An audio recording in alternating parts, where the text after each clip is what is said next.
किसान भाइयों नमस्कार, मैं मानवेंद्र सिंह दयाल प्रतिनिधि आप सभी किसान साथियों को Dayal agri input YouTube channel में स्वागत करता हूं।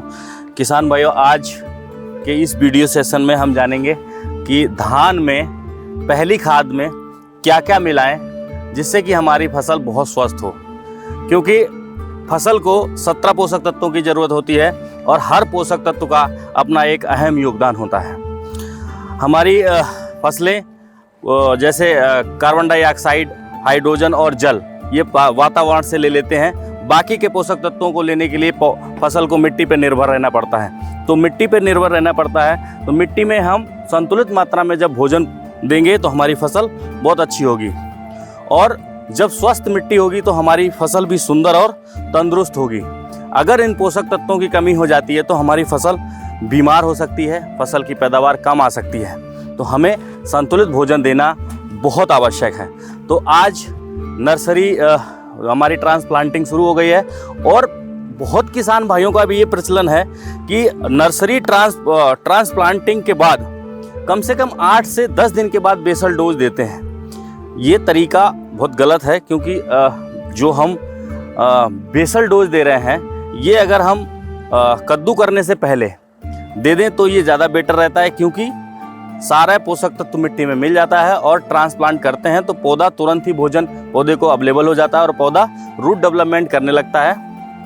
तो ऑर्गेनिक और इनऑर्गेनिक दोनों मैटर हम लोग इस्तेमाल कर रहे हैं। तो ऑर्गेनिक मैटर ज़्यादा से ज़्यादा प्रयोग करने से हमारी मिट्टी स्वस्थ होती है, सूक्ष्म जीवाणुओं की संख्या हमारी मिट्टी में बढ़ती है और हानिकारक जो सूक्ष्म जीवाणु हैं मिट्टी में उनको लाभकारी जीवाणु खत्म कर देते हैं।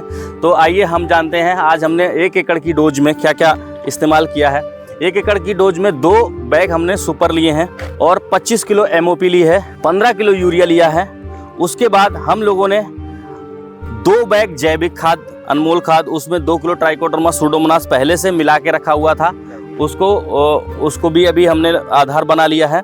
और इसमें super action phosphorus mobiliser bacteria, जो हमारे फास्फोरस मिट्टी में पड़े हुए हैं उसको मोबिलाइज करके सोलबलाइज करके पौधे को खिलाएगा। ये 20 किलो पर एकड़ के हिसाब से हमने लिया है। धरती गोल्ड, जिसे हम माइकोराइजा के नाम से जानते हैं, 4 किलो पर एकड़ से हमने लिया है, जिससे कि रूट डेवलपमेंट बहुत अच्छा होगा और हमारे पौधे को पोषक तत्वों की बहुत जल्दी से अवेलेबिलिटी हो जाएगी। उसके बाद 5 किलो महाशक्तिशाली हमने लिया है, जो हमारा माइक्रो न्यूट्रिएंट मिक्सचर है 10 किलो जिंक के साथ में, जो सारे पोषक तत्वों की पूर्ति कर देगा। तो ये हमने इसी जैविक में मिला के, और आप देख रहे हैं कि इसको मिलाया जा रहा है और पर एकड़ के हिसाब से आज इसमें पड़ेगा। अभी हमारा खेत तैयार है लगभग, जब सुहागा लगने से पहले ही हम इस खेत में डलवा देंगे। ये बहुत अच्छा एक तरीका है जिससे कि हमारी फसल को जाते ही भोजन मिलने लगेगा और हमारी रूट डेवलपमेंट होने लगेगी। तो किसान भाइयों से मेरा अनुरोध है कि संतुलित मात्रा में पोषक तत्व दें और कुछ जगह में आप इस तरह से प्रैक्टिस करके देखें। ठीक है, आप जो प्रैक्टिस करते चले आ रहे थे अभी तक, मैं आपकी प्रैक्टिस को गलत नहीं बोल रहा हूँ, लेकिन इस तरह से आप प्रैक्टिस करेंगे तो ये काफ़ी अच्छा आपको बेनिफिट देगा, काफ़ी अच्छा बूस्टिंग करेगा फसल को और रोगों से लड़ने की क्षमता भी, क्योंकि जब हमारा पौधा ट्रांसप्लांट होगा पहले से ही उसे भोजन मिलना शुरू हो जाएगा तो इम्यूनिटी पावर उसकी अच्छी हो जाएगी।